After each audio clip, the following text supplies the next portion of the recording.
Every morning now brought its regular duties. Shops were to be visited, some new part of the town to be looked at, and the pump room to be attended, where they paraded up and down for an hour, looking at everybody and speaking to no one.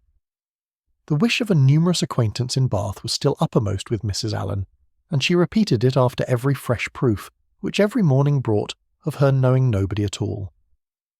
They made their appearance in the lower rooms, and here fortune was more favourable to our heroine.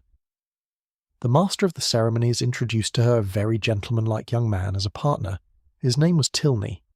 He seemed to be about 4 or 5 and 20, was rather tall, had a pleasing countenance, a very intelligent and lively eye, and if not quite handsome, was very near it. His address was good, and Catherine felt herself in high luck. There was little leisure for speaking while they danced, but when they were seated at tea, she found him as agreeable as she had already given him credit for being. He talked with fluency and spirit, and there was an archness and pleasantry in his manner which interested, though it was hardly understood by her. After chatting some time on such matters as naturally arose from the objects around them, he suddenly addressed her with, "I have hitherto been very remiss, madam, in the proper attentions of a partner here. I have not yet asked you how long you have been in Bath, whether you were ever here before, whether you have been at the upper rooms, the theatre, and the concert, and how you like the place altogether. I've been very negligent, but are you now at leisure to satisfy me in these particulars? If you are, I will begin directly.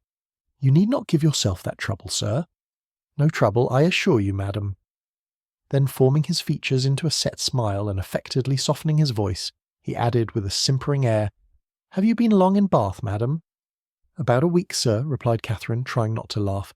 "Really?" with affected astonishment. "Why should you be surprised, sir?" "Why, indeed," said he in his natural tone, "but some emotion must appear to be raised by your reply, and surprise is more easily assumed, and not less reasonable than any other. Now let us go on. Were you never here before, madam?" "Never, sir." "Indeed. Have you yet honoured the upper rooms?" "Yes, sir, I was there last Monday." "Have you been to the theatre?" "Yes, sir, I was at the play on Tuesday." "To the concert?" "Yes, sir, on Wednesday." "And are you altogether pleased with Bath?" "Yes, I like it very well.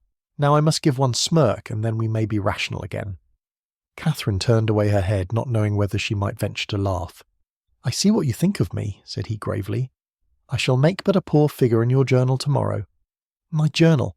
"Yes, I know exactly what you will say. Friday, went to the lower rooms, wore my sprigged muslin robe with blue trimmings, plain black shoes, appeared to much advantage, but was strangely harassed by a queer, half-witted man who would make me dance with him, and distressed me by his nonsense.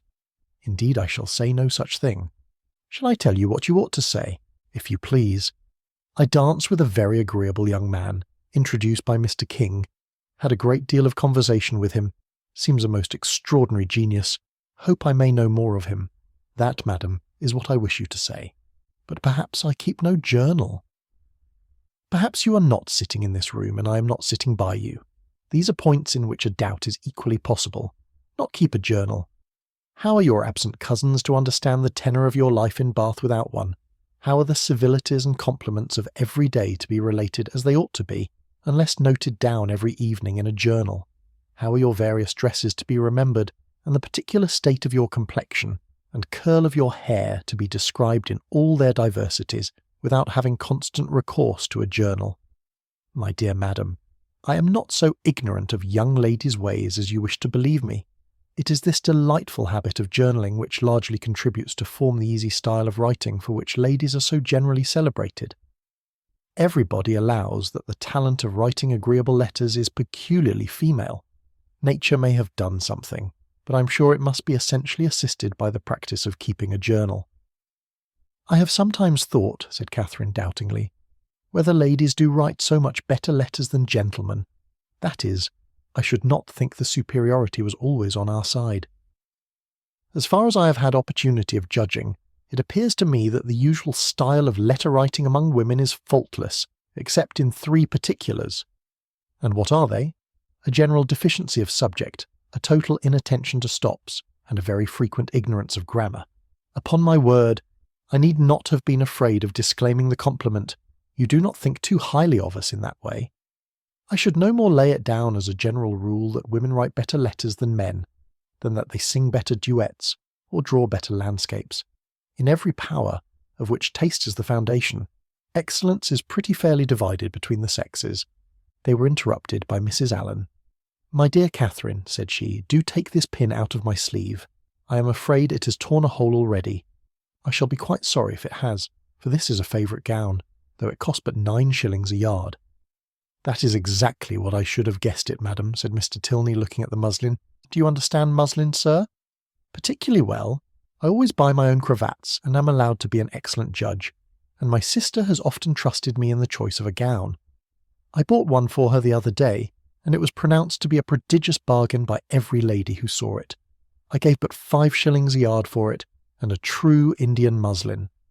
Mrs. Allen was quite struck by his genius. "Men commonly take so little notice of those things," said she. "I can never get Mr. Allen to know one of my gowns from another. You must be a great comfort to your sister, sir." "I hope I am, madam. And pray, sir, what do you think of Miss Morland's gown?" "It is very pretty, madam," said he, gravely examining it, "but I do not think it will wash well. I am afraid it will fray." "How can you," said Catherine, laughing, "be so—" She had almost said strange. "I am quite of your opinion, sir," replied Mrs. Allen, "and so I told Miss Morland when she bought it. But then you know, madam, muslin always turns to some account or other. Miss Morland will get enough out of it for a handkerchief or a cap or a cloak. Muslin can never be said to be wasted. I have heard my sister say so 40 times, when she has been extravagant in buying more than she wanted, or careless in cutting it to pieces. Bath is a charming place, sir. There are so many good shops here. We are sadly off in the country. Not but what we have very good shops in Salisbury, but it is so far to go. 8 miles is a long way. Mr. Allen says it is 9, measured 9, but I'm sure it cannot be more than 8. And it is such a fag. I come back tired to death.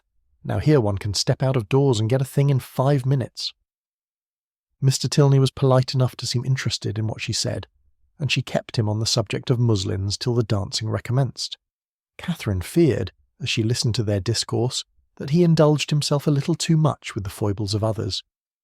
"What are you thinking of so earnestly?" said he, as they walked back to the ballroom.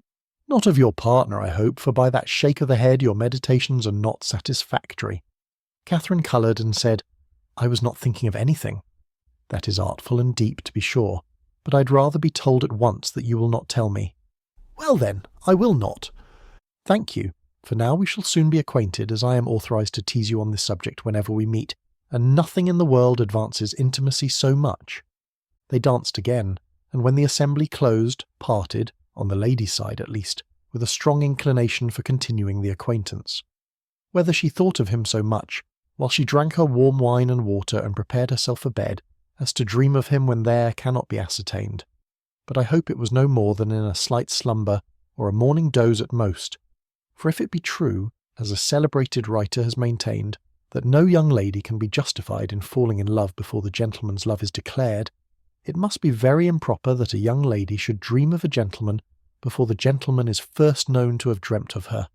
How proper Mr. Tilney might be as a dreamer or a lover had not yet perhaps entered Mr. Allen's head, but that he was not objectionable as a common acquaintance for his young charge he was on inquiry satisfied, for he had early in the evening taken pains to know who her partner was, and had been assured of Mr. Tilney's being a clergyman and of a very respectable family in Gloucestershire.